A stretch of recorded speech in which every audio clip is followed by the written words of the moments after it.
So what now, I'm using the width of the roller to mark where the weld area is, and then I can draw a block here, because I'm going to cut there, and I'm going to cut here. And that's where we're going to use the heat weld, and then we're going to heat weld in here. But so do I do that for this part here too? Do I want to leave a lip? No. No, of course, because that's here. We're going to cut to this line, so this weld is actually going to extend into this area. So so I'm going to cut. Yep. So I'm going to cut to here. And cut to the dotted line. To the dotted line, like so, and like so.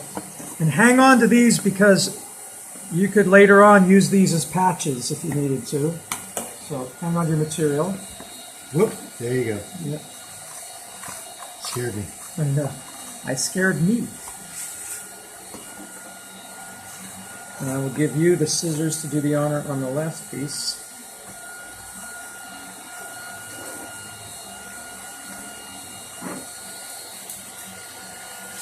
You see how it's taking shape. So this is going to be where the weld is, and then the pipe is going to go in there when this is heat welded down. This is what makes the Solar City salchicha easier to do than almost all the other salchichas that we've worked with or seen, where you're having to use flanges, because then when this thing is bent up like this, then you have the food waste going in and the slurry coming out without having to do any kind of sealing. So it's a nice, elegant idea that you can do at home too. Really good. We've always said that biogas systems are great for women's empowerment around the world because it's animal husbandry. It's dealing with a living being that needs to be nurtured and tended. It deals with the traditional domains that women have had sovereignty over for millennia: the kitchens, the bathrooms, the domestic sphere, the garden, the animals.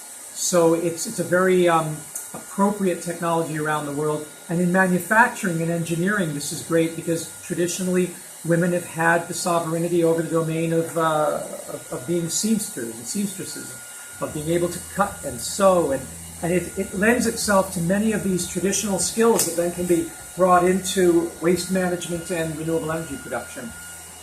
So there we go. This is going to be a little tricky. We're going to actually have to start here and run the weld around like that. Okay. One continuous motion. But basically, it's done. It now needs to be welded. This is the biodigester, except for a gas outlet. Gas outlet. Of course, we need to get that in before we finish the weld. Correct. Do you have a bulkhead fitting of any kind? We should put a hole in.